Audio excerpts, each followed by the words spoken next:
Is he a free market capitalist? Well, joining us now for an exclusive CNBC Live interview is former Minnesota Republican Governor Tim Pawlenty. Governor Pawlenty, I went online and read your YouTube exploratory announcement, and lo and behold, you want growth and you want jobs, but you say the way to get it is to cut spending and entitlements. And I was crushed. I thought you were a growth guy. Cutting spending and entitlements. Pure austerity. Pure root canal without Novocaine, Governor. What happened to your growth message? Well, first of all, good evening. It's good to be with you, Larry Kudlow, the guru of growth. And if our website only speaks of austerity, it is incomplete and remiss. I'll get it fixed. But you know, based on my past appearances on your show, that I'm a growth-first person. We need to be talking about what we can do to stimulate the private sector, and the answer to that is not go talk to the politicians. The answer is go talk to the people like your guests who preceded me on this show, who are in the private sector, who understand the formation and deployment of capital, and they'll tell you how to grow the economy. John Kennedy did it, Reagan did it, and now it's time to do it again. We need to let them loose and reduce the burdens on the private economy. Well, okay, it sounds great, Governor. And when you and I talk, it always sounds great. But when are you going to really put it out there? I mean, I'm being very serious.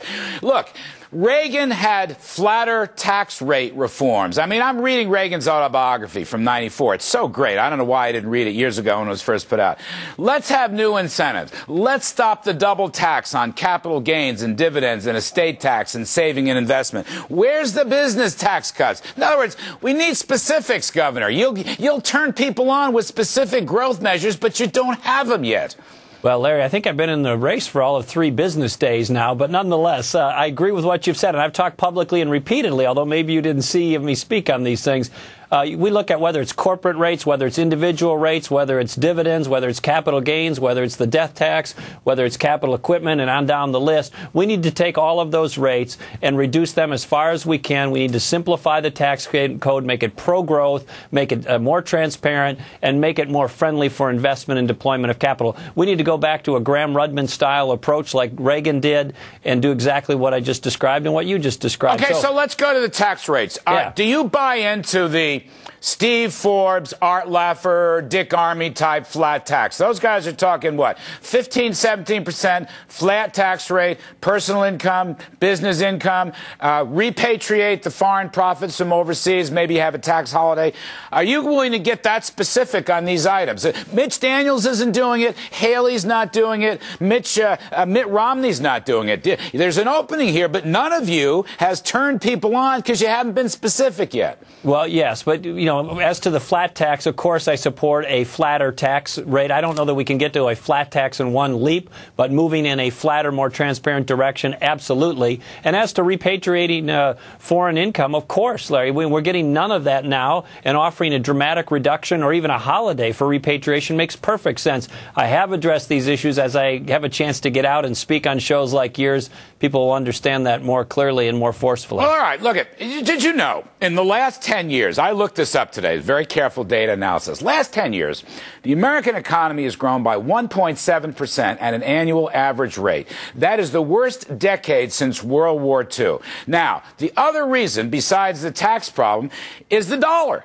The collapse of the dollar. The dollar lost a third of its value. Gold increased fourfold. The stock market fell after inflation. What is your position on the dollar and QE2 and all the Fed pump priming? We need a strong dollar, Larry. It reflects a number of things, but it includes a strong country and a strong economy. The Federal Reserve and its other apparatus has to stop what they're doing. Your previous guest addressed this eloquently, but I'll just tell you flatly, if you make more of something, if you print more money, you devalue it. It's going to have more dollars chasing fewer goods, and what's going to happen in the intermediate term is we're going to have a round of serious inflation. We have Ben Bernanke, with all due respect, I think is being quite reckless in this regard. We've got more liquidity than we should have. They're cheapening the dollar. They're devaluing the dollar. And I have even a more mischievous suspicion that they are trying to purposely, or at least allowing as a collateral effect, inflating their way out of this debt because they don't have the courage to address it directly. All right. I heard Lou Lerman and Steve Forbes and myself. We were all at this Reagan conference last week. We said you should relink the dollar to gold. Have you thought about that?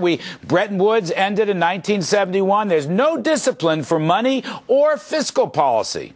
Well, I think having a strong dollar policy makes a lot of sense. And by the way, I think the Fed could withstand some reform, including, by the way, being audited at the very least. But as to Bretton Woods, it ended for a reason, Larry, and I think attaching it only to gold probably is too narrow, and we can't put the toothpaste back in the tube in that regard. But having some correlation, or at least some consideration to a larger, broader basket of commodities, I think is worth considering. All right, well, that's very interesting. You're sounding very much like a sound money free market capitalist tonight, Governor. Let me ask you one more.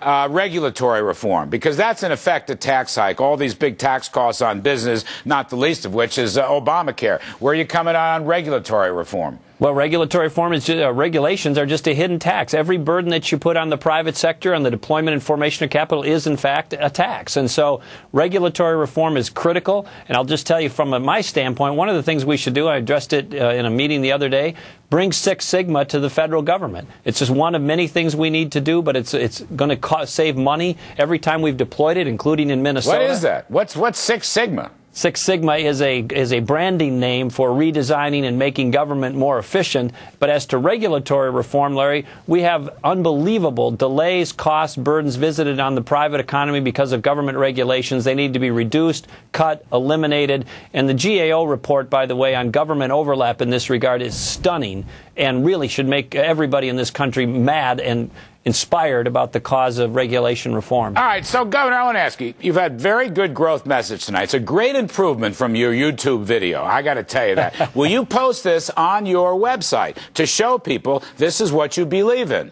Well, yes, I will. And that website, by the way, is timpawlenty.com, and I'll get that website fixed so it's not just austerity, Larry, that it speaks to growth. And I think, by the way, just in closing, we should have a growth target. Instead of accepting this notion that GDP is going to be a couple percent over the next 10 years, as the CBO does, why don't we have that be double? Let's be talking about what it would take to have a 3 or 4 or 5% GDP over 10 years. That would substantially change the budget outlook for the government. It would substantially change the outcome of the economy and substantially change the quality of life opportunity for our citizens. Governor, you've been great. We've run out of time. You want a quick one on the president's address to Libya? Do you have any particular criticisms of the president's handling of the Libyan story? Well, in short, I know you're short on time. You can't do it justice. But in brief, I think he should have done the no-fly zone earlier. I called for it on March 7th. I think I was one of the first ones to do it. When the rebels had Gaddafi on the ropes, they could have pushed him out without much fanfare, I think without much difficulty.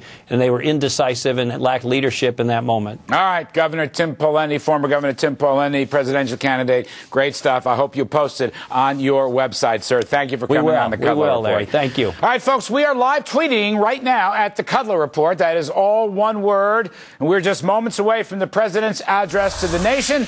9 days since military action began in Libya, his closely watched address from the National Defense University is expected to outline his plan for Libya. It could alter the geopolitics of the region, and of course, investors will be watching very carefully. A preview when we return.